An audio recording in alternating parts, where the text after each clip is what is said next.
Humanity's great big panic attack in the age of anxiety, as Arcade Fire so eloquently indicated.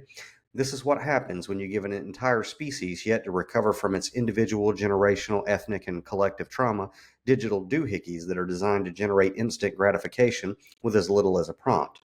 In the day where discussions regarding artificial intelligence are no longer limited to Star Trek geeks and sci fi nerds, every human being on the planet hooked into the virtual grid is now freaking out about how their trade, skill, or talent is going to be affected or most likely eliminated by the rise of AI, and by the looks of it, as fast as an eye can blink.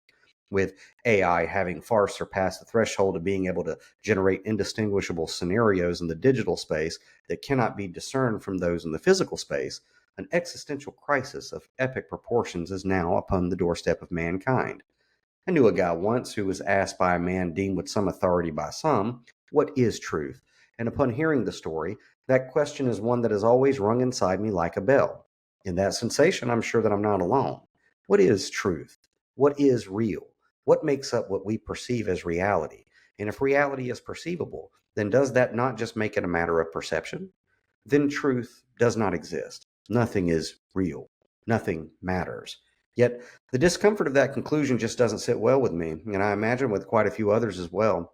For it seemed in the story that the primary protagonist in Christ was quietly confident that indeed there was in existence some solid, stable, unwavering principle we call truth, and built upon it some ultimate and final reality. Perhaps the decodification of this final truth is the sincerest effort of all religious institutions to provide a framework for reality that their adherents can build upon. But then again, many religious institutions have a competing framework that seemingly contradicts the framework of the others. This presents the problem of perspective again, which tends to muck up the whole quest for truth thing, which might cause many to throw up their hands, shrug, and forget the whole thing altogether. It's frustrating, right? To not be able to stand on what you can confidently say is the truth, the whole truth, and nothing but the truth, so God help you all. It's enough to make even the most moral of men have a panic attack in the quake of this existential crisis. And many are cracking under the current cultural pressure, cracking to do things quite rash. Why? Because of the reality they are being presented with in the palm of their hands. The psychological tentacles of social media slithered around our throats through smartphones with a slow, subtle start, and then a rapid tightening once around our vital areas. One day we're posting cute kitten memes under a digital ceodium that our cousins and kin can like. The next day, all our profiles are plugged into our bank accounts, our search history, our driving record, and of course the database down at the local federalized police department. Big tech bros have everyone trapped in their tiny cells like General Zod and the gang from Superman 2.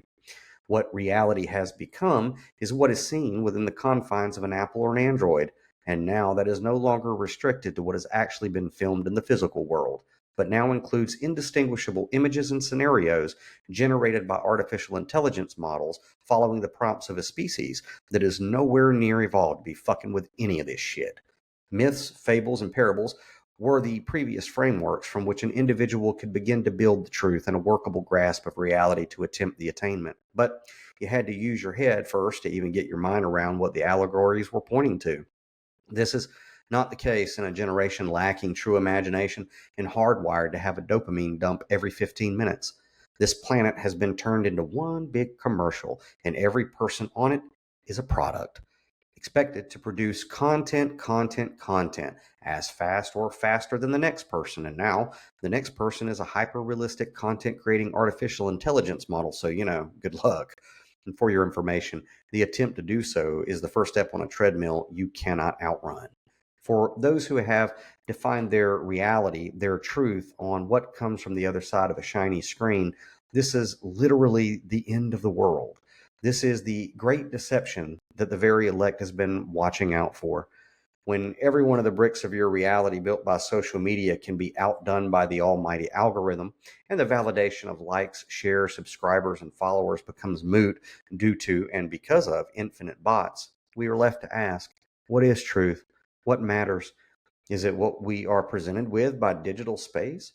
Or is reality what we perceive in the physical space? And if so, is that now not limited to the physical space we are presently and currently occupying at any given time? The immediate world, immediately before our very eyes. especially now that we know any seemingly physical space digital space presents to us is undeniably not directly in front of us, hence highly suspect. These philosophical, spiritual, and perceptual problems now have humanity by the short hairs, as it were, down on its knees, approaching the fetal position, totally freaking out with a mass panic attack. Everyone is doing it in their own way, for sure, but no matter who you are during these exciting, strange times, in some form or another, you're experiencing what could best be described as birth pangs in your existence, which is perfectly fine. It's okay to not be okay, perfectly normal to not be normal, cool to occasionally check out and have a mental health day, week, or month, especially now that everyone is being forced to examine the prospect that they themselves may, in fact, just be lines of code in the simulation of some prompt keyed out on chiclets by a sentience from a completely separate quadrant of existence. It's a lot. Take a minute. We have entered into the great digital disassociation of man's morphic field, and consciousness itself is undergoing a renaissance of zeros and ones. When the dreamer can no longer discern between themselves and that which they dream, full immersion of the generated reality has occurred. The dreamer is locked in until they either become lucid or the alarm goes off, traumatizing them into a higher reality they temporarily made themselves forget. In similar fashion, the digital space is now instantaneously mirroring back anything whatsoever a prompter so desires it to. The only soul who can certainly say so would be the one that coded it to begin with. And though we might not fully realize it, the recent evolution of technology is also updating and upgrading the space of faith. Because now we can barely believe what we see with our own eyes, and anything past our nose should be put under tremendous scrutiny moving forward, or backward, to be honest. So, it all comes back to the observer in a kind of forced Buddhist boot camp brought about by the rise of this new life form we're calling artificial intelligence. Regardless of if you think AI is sentient or not, which is an altogether different can of worms, the fact remains that it is now a reality we are collectively experiencing where it exists. Its existence is impacting every single soul on the planet and asserting that it is more than efficient at deceit, trickery, illusion, and the fabrication of realities as vast as a good imagination can go, if AI so chooses to do such. All capabilities which have cast the entire human species in the role of Pontius Pilate. With a furrowed brow and no answers of its own solid enough to stand upon, humanity is once again being forced to ask, what is truth? And to complete the hilarity of the loop, humanity is asking artificial intelligence for the answer. Thanks for watching downloaded content. Brought to you by CannaSense Total Wellness. In a society medicated by algorithms, plant medicine is your way out. CannaSense delivers medical cannabis to all 50 states. No card needed, no doctor visits. Just healing. It's free to join, and you'll get 25% off your first order when you submit a sponsorship form. Questions?